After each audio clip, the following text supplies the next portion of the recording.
After the disappointing lack of difficulty in the Egyptian campaign, I asked the game for a challenge and, for the most part, it delivered it. Greetings my spooky lads, these are the rules, in the upper corner the link for the first campaign if you want to see more, let's go. But before entering the Norse campaign proper, let's make a visit to some old friends. Arkantos and Ajax notice Ulysses' ship underwater. They suspect that he is in need of aid. After landing, they get transformed into boars by the witch Circe. Now, they must find a way to reverse her spell, save the crew, and then Ulysses himself. The first half of this mission goes as usual for a casual run. I make sure to save all the men, then move the group to the Zeus temple to make them human again. I try to be clever and assault Circe's stronghold right now, but in war form my heroes can't do much. So I settle by killing some guards here and there. Before reverting the witch's curse, I explore as much as possible. This shall make expansion planning easier. Once I'm satisfied, I make everyone go back into human form. Now, the second part of this mission begins. I must build up an army and demolish Circe's stronghold to win the mission. I develop my base while resisting any enemy attack. Once I'm strong enough, I go on the assault. To keep my supply of troops constant, I demolish one of the gates.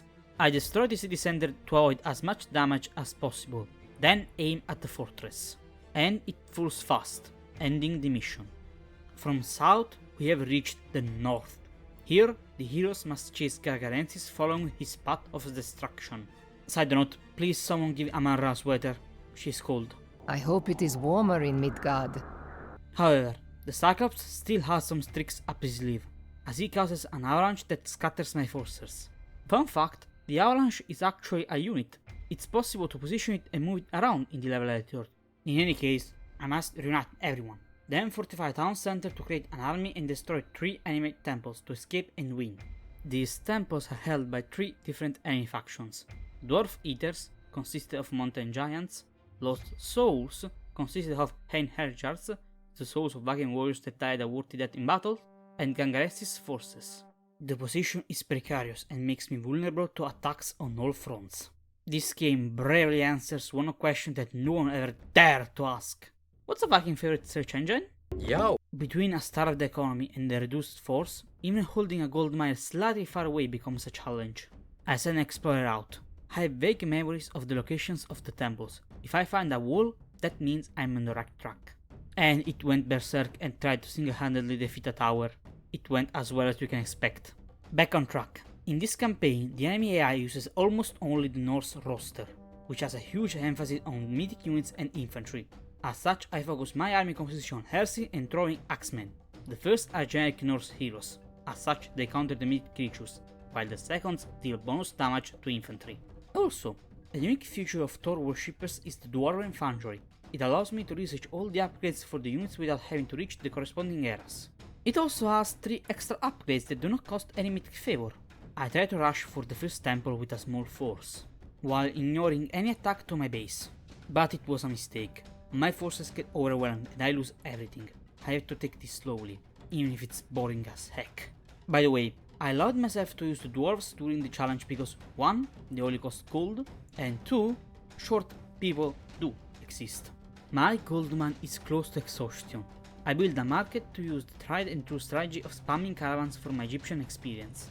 The gold is very scarce, 6 pieces at most, but it's the only safe way. As I'm stabilizing, I create more city centers around the map. They are going to hold off part of the attacks coming, and the extra population is nice. The situation becomes a bit messy. Having to balance between the macro at the northern city center and the assaults at my base is not an easy task. I decide to wall off the caravan line to avoid the losses. Once strong enough, I went on the offensive. I destroyed the green temple and the pink one too. Another edge of the Norse arsenal is that it's their infantry that builds structures, not villagers, meaning that they can immediately reinforce a position instead of waiting for the workers. Anyway, once the red temple falls, I win the mission. Someone is stalking our heroes. Do you have some spare metal? We're about to enter the Dwarven Forge.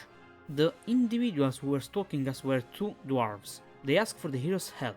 Their forge has been invaded by giants. At first, Arkantos reluctantly refuses to help them due to lack of time, but changes his mind once the dwarves mention that their forge is connected to Midgard. I didn't feel like making an economy, so I tried to rush it. Having 5 heroes is a banger. Their cooldown of resuscitations almost overlaps, meaning if I macro them well, they can slowly win any fight. I clear the place, but there are too many enemies. My heroes end up all down, and the giants destroy the forge. Reloading, I intercept 2 attack waves before going for the forge. I build a barrack for a quick and easy reinforcement. That gets destroyed by a 3rd wave. I can't rush this level, I have to take it slow. Again. Reloading, I take my time to develop the base. I do a bit of scouting to look for any entrances. Since this is mostly a cavern map, the enemies have only 3 ways to reach my base. Plugging them should prevent any harassment. Despite this, a furious wolf brute managed to sneak in. It never attacked anything, though. The walls are less of a permanent structure, but rather something to trade attacks. The mountain giants demolish them real fast. Fun fact, the name of the herses are randomly generated. This means they can get assigned some pairs, like Herbijorn Manmonger, the man supremacist. Suffolk Iceberg Baker, because nothing is as good as baked ice. Halbjorn Bloodbreeder, he wants to make new blood groups, and many others. I try to explore for new territories with a fishing ship, but I see mostly through a wrench in my plans. Anyway, once I'm strong enough, I go. Before diving for the forge, I demolish a hill fort to avoid annoyances. Once I secured my position, I build a barrack nearby for fast reinforcement. There are extra upgrades, but I can't research them anyway since they cost mythic favor. Besides, Asbestos Shield. No! Now I must resist any attack to win. Bring it! But nobody came. Seriously, I think I accidentally made the enemy use all of its resources. It sent nothing. I checked and yeah, they do have other unit production structures around. Depletion is the only theory that makes sense. So I just waited for the time to run out. The earth trembles! The giants are coming to reclaim our forge! Tell them to come faster then. I'm bored. But nothing. I just won. Gargarensis and Kemsit are planning new schemes. They have Loki on their side. Remember this detail. I may be not from around here, but I know my way. The heroes meet Skald, an old man from Midgard. They want to stop the warring clans so that they can unite their forces against the giants and Gargarensis. The old man offers his flag to the heroes, saying that once it will be shown to the Norse, the clans shall stop fighting to hear them out, but that will not change their minds. To win, I must bring Arcantos, Skald and the flag bearer to the extreme north of the map. The game tells me to protect the old man and the flag bearer, but that's not necessary. Both of them can die and be resurrected. Before establishing the city center, I clear the temples on the right side of the valley, so to avoid enemy incursions. I also hope this stops the game from spawning the big giant attack, which I'm going to face later. I'm sloppy and lose almost all my troops. I send the last survivor to the south while I clear the other temples with my heroes. I must slowly bait the giants one at a time to not get overwhelmed. Once I finished, I start building the city center. There's a twist. The giants have built a boulder wall. I must demolish it to continue. However, once it reaches 1/4 of its health, a huge army of giants spawns. I already know it's unbeatable. The only thing to do is run. Side note, notice how we are venerating Loki, but the previous cutscene told us how he is on the side of Gargarensis. It's a neat, subtle way to tell the player that something isn't right. Anyway, the intended way to win is by building a hill fort, train and make use of the siege units. However, I can build it because it requires mythic favor, which I can use to do rule 2. As such, I can only train normal infantry. Because of its 99% resistance to any attack that isn't the siege kind, my units deal 1 damage per hit on a wall that does 9999 HP. Still, because I wiped out the right side, I can focus my defense on the left one. To speed up things a bit, I try to cram as many units as possible on attacking the wall. The horde arrives. It's now or never. It's moving too fast. I will off the rocks. Everyone will die, but I just need my heroes to pass. Drat! An earthquake! No time to think. Move! Summon giants were waiting for me. They are slowing me down. To get a bit of time, I make some more walls, hoping that's enough. It was enough, and the mission ends. Prepare yourself, for we had to meet the welcoming committee. As the flag gets flown, the clans stop fighting between themselves. Now, they only want to fight me? Oh dear. This might be the shortest mission in the entire game. To win, I must build 5 towers, then kill the 3 chieftains of the clans. That's it. I should avoid killing their soldiers as much as possible, for when their leader falls, I get control of all the surviving forces. Once the towers have been built, the game automatically casts the Spy God power onto the chieftains. I can't do anything to stop it. It's by design. Or can I?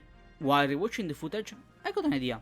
What if I go for the chieftains without wielding the towers, never actually getting the spy power? So I restarted the mission and went for purple for it has the least amount of ranged troops. While it's not the same effect you get after having built the 5 towers, I can distract most of the army so that I can demolish the walls, then dive at their leader, and gain most of his units once he falls. I do the same thing with red, this time using Skull to bait, but he's very frail and slow, as such he doesn't pull a lot of them. To the point that even attacking at the most isolated wall, I still suffer attacks from the throwing axemen. I suffer some losses, but came on top. For green, I use the flag bearer again and bait more. Once the reader falls, the mission ends. Easy peasy. I must unite the divided tribes in union. The illusion is revealed as Regenleaf, a Valkyrie warrior servant of Odin, reveals the truth. Skald was Loki in disguise and used me for one of his tricks. The flag I brought with me is the banner of Volstagg, a giant that constantly raids the local population. She is fighting to avoid Ragnarok, as such she joins my group and points me to the other clans in the next valley, so that I may convince them in helping me. While they are technically human, fat boobied Valkyries riding horses followed by Borealis lights were not a part of history. Unfortunately, I'm still keeping Ragnlife though, for Shield Maiden's representation. Oh, if you need a badass name for your Viking/Barbarian Woman Warrior OC, here's the list of the regional Valkyries' name and their meanings. Your soldier said that you are Blackhammer, but when I select you, it says you're Collie Wolfshoe. Which is it? The nearby green village is being attacked by trolls. To defeat them, I must kill them all and then destroy their passage for the underworld. This part is very easy. The trolls deal decent damage and can regenerate their life, but they are frail. As such, I don't have to do anything fancy. I just send the heroes to deal with them. And they win without problems. I tried to explore with a longboat, but ultimately there was nothing interesting on the surface. So I decided to promote it to submarine. I'm still waiting for the report. I took the thing slow, there are no enemies coming, and I want to win the next 2 parts with ease. Once I'm satisfied, I continue on and reach Cyan village. They're constantly harassed by the giants and want me to build 5 towers to defend them. I'm going to do more than that. The giants are created by a temple at the south. No more temple, no more giants, no more attacks. After continuous assaults and retreats, I demolish the hill fort and the temple. Now, I can safely build the towers and take control of Cyan. Towards the last clan then, I must free the daughter of their leader imprisoned at the extreme south of the map. Once I do it, the mission is done. I hit straight away. There is a decent resistance, but it's not enough. I demolish most of their structures easily. I also take control of their city center.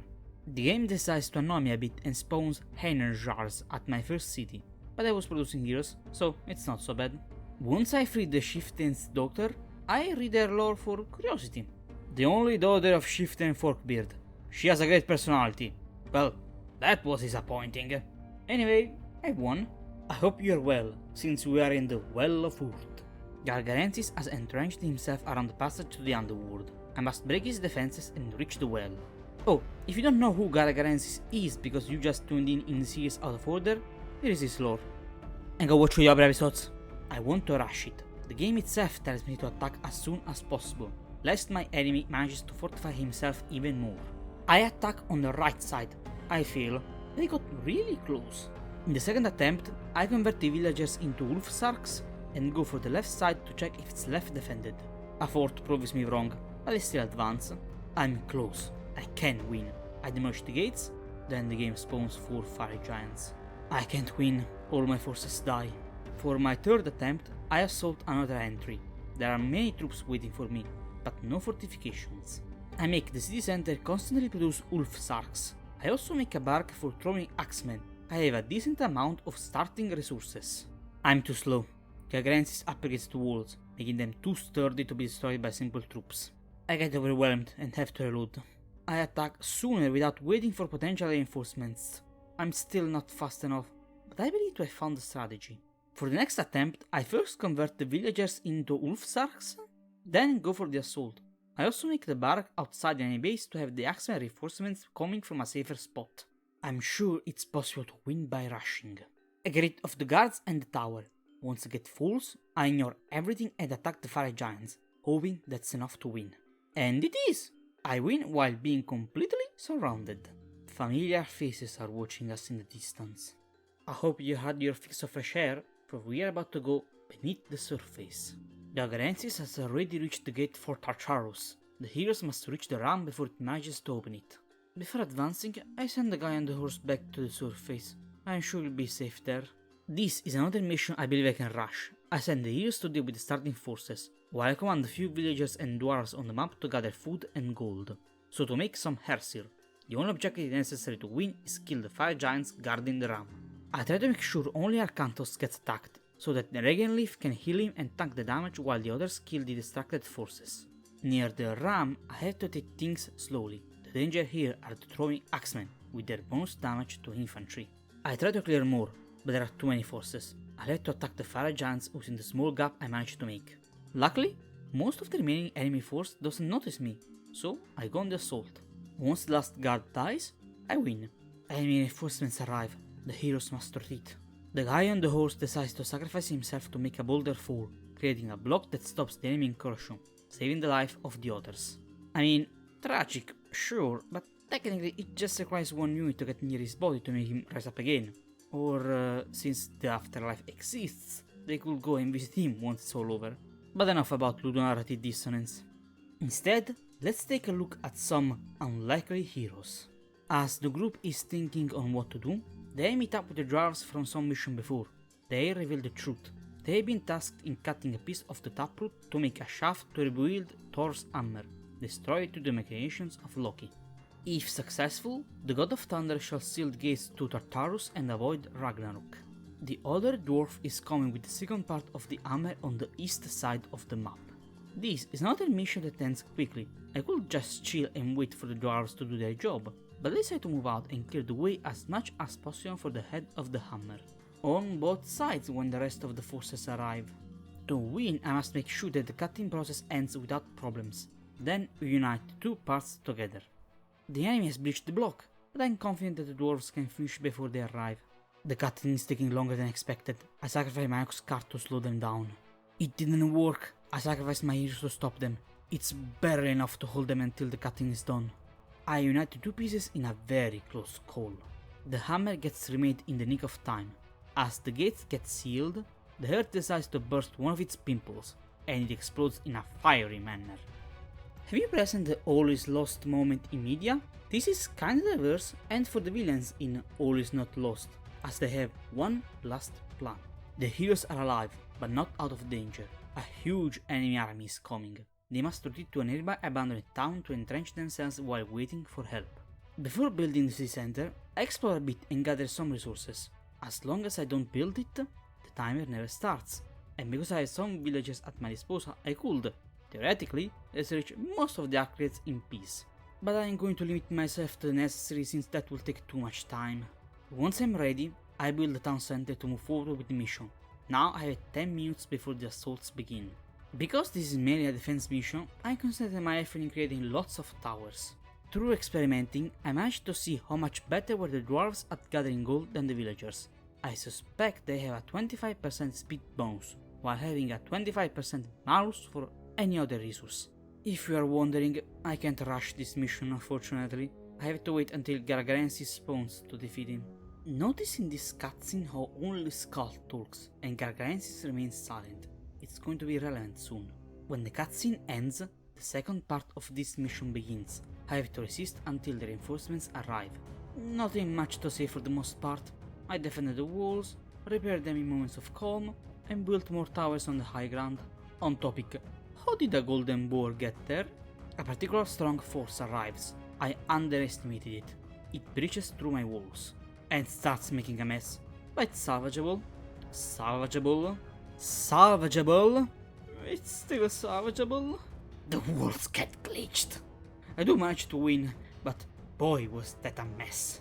Finally, Ulysses arrives. After getting rid of the centaurs, I unite the forces and move my army towards Gargarensis. The few troops standing between me and him are utterly incapable of doing anything. Once I get to him and beat him good, I win the mission. He gets executed for his crimes. Everything seems over, but as Arcantos is about to lash the head of Gargarensis to the bow, the trick is revealed. That wasn't Gargarensis who the heroes executed in Midgard. but his henchman Kemsit. The Cyclops distracted them so that he could invade Atlantis. We shall see their struggles in the epilogue episode. Alright, you have an explanation. Even though there are only 2 levels remaining, I want to take extra time writing a strategy for them. The 31st one is not so bad, but the final one is going to take extra planning. I want to beat it without having to build the wonder. Until then, thanks for watching my spooky lads. If you enjoyed the video, please remember to like, subscribe and do all that good jazz. See you next time.